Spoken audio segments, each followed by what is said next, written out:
So হ্যাঁ guys, আজকের experiment হলো স্কাই শট ভার্সেস ফুটবল। ভিডিওটা শেষ পর্যন্ত দেখতে থাকো। আশা করি আজকের ভিডিও তোমাদের খুব ভালো লাগবে। যদি ভিডিওটা ভালো লাগে then do like, share and subscribe my channel.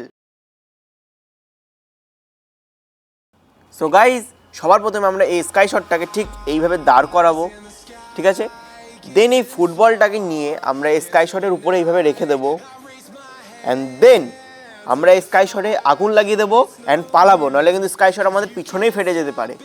So friends, বেশি দেরি না করে চলো শুরু করা যাক আজকের ধামাকাদার এক্সপেরিমেন্ট। তোমরা কিন্তু দেখতেই পাচ্ছ আমি ফুটবলটাকে স্কাই শটের উপরে প্রপারলি সেট করে দিয়েছি। এবার এটাতে আগুন লাগানো যাক, ঠিক আছে? সো গাইস চলো।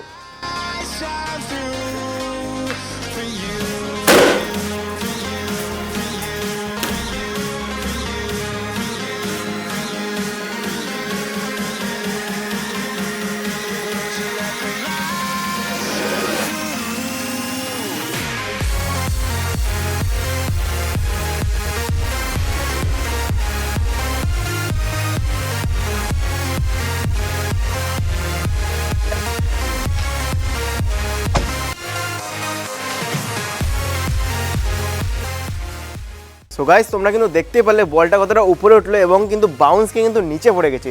সো বন্ধুরা, চল আমরা প্রথমে বলটাকে আগে নিয়ে আসি এবং দেখি বলটার অবস্থা কি হয়েছে। সো গাইস, তোমরা কিন্তু দেখতেই পাচ্ছ যে বলটার কিন্তু কিচ্ছু হয়নি, জাস্ট স্কাই শটের কারণে এই সাইডটাই শুধু ব্ল্যাক হয়ে গেছে। তোমরা দেখতেই পাচ্ছ, দেখো বলের কিন্তু কিচ্ছু হয়নি, ঠিক আছে? ও শেট, এই সাইডটা হালকা একটু ফেটে গেছে, দেখতে পাচ্ছ বন্ধুরা। সো ফ্রেন্ডস, আজকের ভিডিও তোমাদের কেমন লাগলো নিচে অবশ্যই কমেন্ট করে জানিও, এবং তোমাদের মাথায় যদি কোনো ইউনিক এক্সপেরিমেন্ট থাকে দেন সেটাও কমেন্টে জানিও, আমি করার অবশ্যই ট্রাই করব। সো ফ্রেন্ডস, দেখা হচ্ছে নতুন কোনো ভিডিওতে নতুন কোনো এক্সপেরিমেন্টের সাথে। ততক্ষণের জন্য bye bye and take care.